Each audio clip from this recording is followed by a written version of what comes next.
ചാക്കോ ദീർഘമായ 21 വർഷം അതെ പരിചയപ്പെടുവാനും ഒരുമിച്ച് ശുശ്രൂഷിപ്പാനും കർത്താവിനെ മഹത്വപ്പെടുത്തുവാനും കർത്താവിന്റെ നാമത്തില് ആയിരിക്കാനും കർത്താവ് കൃപ നൽകി. അവസാനത്തെ 100 മണിക്കൂർ സമയം അദ്ദേഹത്തോടുകൂടെ ചിലവഴിക്കുവാൻ സ്വർഗത്തിൽ ദൈവം എനിക്ക് സഹായം ചെയ്തു എന്നുള്ളത് ഒരു പ്രത്യേക കാര്യം തന്നെയാണ്. തന്റെ അവസാന നിമിഷങ്ങള് പ്രാർത്ഥനയും സ്തുതിയും സ്തോത്രവും ആലോചനയും ദൈവശബ്ദവും ദൈവത്തെ മഹത്വപ്പെടുത്തുന്നതുമായ വിഷയങ്ങൾ മാത്രമായിരുന്നു എന്നുള്ളത് പ്രത്യേക ശ്രദ്ധേയമാണ്. തന്റെ കാല് അല്പമായൊരു അതേ പ്രയാസമുണ്ടായിരുന്നു.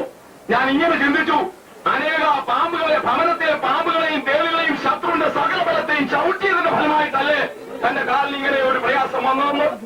ഒരിക്കൽ തന്റെ നെഞ്ചിന് വളരെ വേദന ഉണ്ടായപ്പോൾ എന്നോട് ഇങ്ങനെ പറഞ്ഞു, ഞാൻ അനേകരോട് എന്റെ നെഞ്ചു പൊട്ടിയാണ് അത് ദൈവത്തിന്റെ വചനം ഘോഷിച്ചിരിക്കുന്നത്, ദൈവത്തിന്റെ നാമം അരുളി ചെയ്തിരിക്കുന്നത് എന്നുള്ള കാര്യം വ്യക്തമായിട്ട് എന്നോട് ഒരിക്കൽ പറഞ്ഞു. 1993 ഒക്ടോബർ മാസം 4-ാം തീയതി എനിക്ക് അതികഠിനമായ ഒരു നെഞ്ചുവേദന ഉണ്ടായി.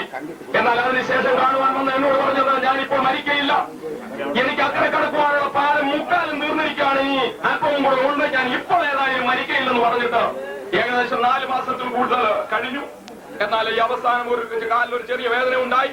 അതല്പം പ്രയാസമായിട്ട് തോന്നി തനിക്കെങ്കിലും ഡോക്ടറെ വിളിക്കണമോ എന്ന് പല പ്രാവശ്യം ഞങ്ങൾ ചോദിച്ചു. അർപ്പിക്കട്ടെ എന്ന് മാത്രമാണ്. ഈ വേദന കൂടിയ സമയത്തും അതെ ചില പ്രിയപ്പെട്ടവരോട് താൻ ദൂത് തന്നെ പറഞ്ഞു. എന്നോട് അവസാനമായിട്ടൊരു ദൂത് പറഞ്ഞു, തന്റെ കുഞ്ഞു സഹോദരനോട് ദൂത് പറഞ്ഞു. നമ്മുടെ ഓവർസിയർ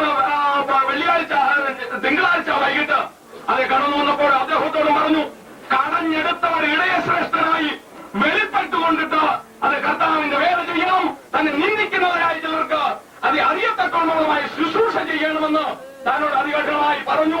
ദൈവത്തിനോട് അത് ദൂതായിട്ടാണ് പറഞ്ഞത്, എന്നോടായിട്ട് ഒരു പ്രത്യേക ആഗ്രഹമായിട്ടൊന്നുമില്ലായിരുന്നു.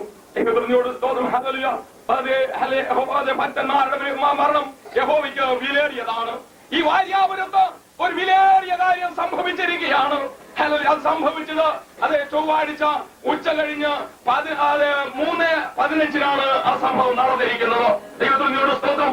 ഒരു പ്രവാചകന് അതേ ചേർക്കപ്പെട്ടിരിക്കുകയാണ്. എന്നെ വിട്ടുപിരിഞ്ഞ് കർത്താവിനോട് കൂടെ വസിക്കുവാൻ പോയിട്ട് 100 മണിക്കൂറോളം അടുക്കാറായിരിക്കുന്നു എന്നുള്ള വിവരം ഞാൻ ഈ സമയം അതേ പ്രിയപ്പെട്ടവരെ ഓർമ്മിപ്പിക്കുകയാണ്.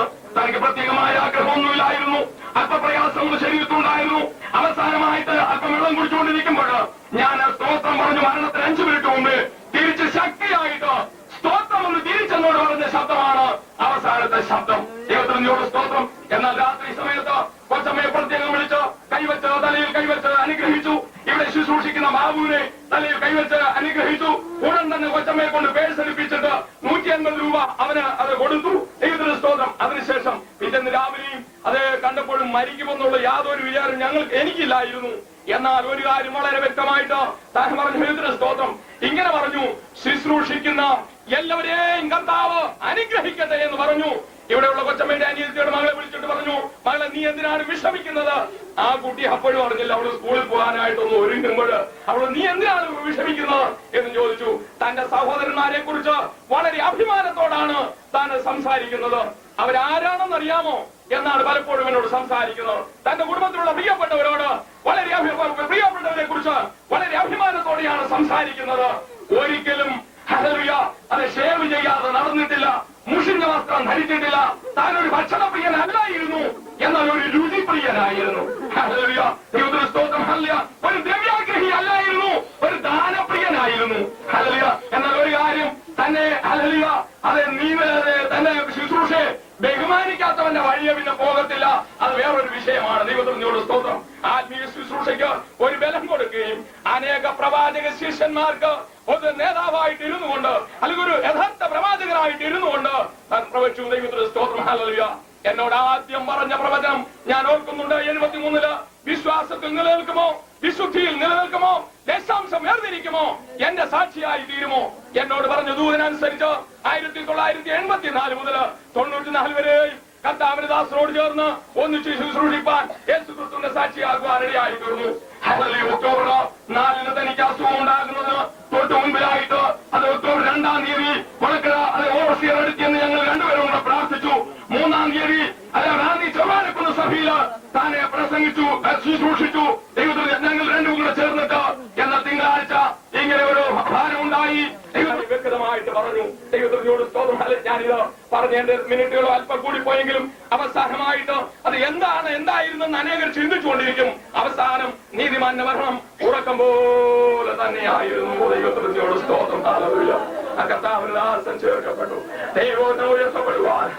അനേക ഭവനങ്ങളിലെ സാത്താന്റെ വ്യാപാരത്തെ അടിച്ചു നീക്കിയിട്ട് ദൈവത്തിന്റെ പരിശുദ്ധാത്മാവിന്റെ വ്യാപാരം ഭവനങ്ങളിലും വ്യക്തിഗത ഹൃദയങ്ങളിലും സഭാമണ്ഡലങ്ങളിലും അത് ഘോഷിക്കുവാൻ തക്കവണ്ണം വ്യാപരിപ്പിക്കുവാൻ തക്കവണ്ണം താനിതാ പ്രാണത്യാഗം ചെയ്ത ഒരു ദൈവഭക്തൻ തന്നെയാണ്. ദൈവത്തിന് സ്തോത്രം. അതിനായി കർത്താവ് തന്നെ ഉപയോഗിച്ചു. എന്നെയും അതിന്റെ ഒരു ഭാഗമായിട്ട് എളിയവനായി എന്നെ സഹായിച്ചു.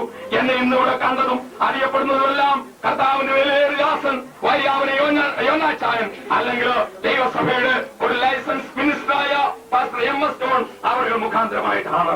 മറ്റു ചെടിയുമായ ബന്ധങ്ങളൊന്നും അതിൽ പറയുന്നില്ലെങ്കിലും കർത്താവുമായിട്ടുള്ള ബന്ധത്തിലായിരിക്കാൻ കർത്താവ് സഹായിച്ചു. ഇവിടെ കൂടി വന്ന എല്ലാ പ്രിയപ്പെട്ടവർക്കും എന്റെ വന്ദനം അറിയിച്ചുകൊണ്ട് കർത്താവ് നമ്മെ ഓരോരുത്തരെയും അനുഗ്രഹിച്ചു.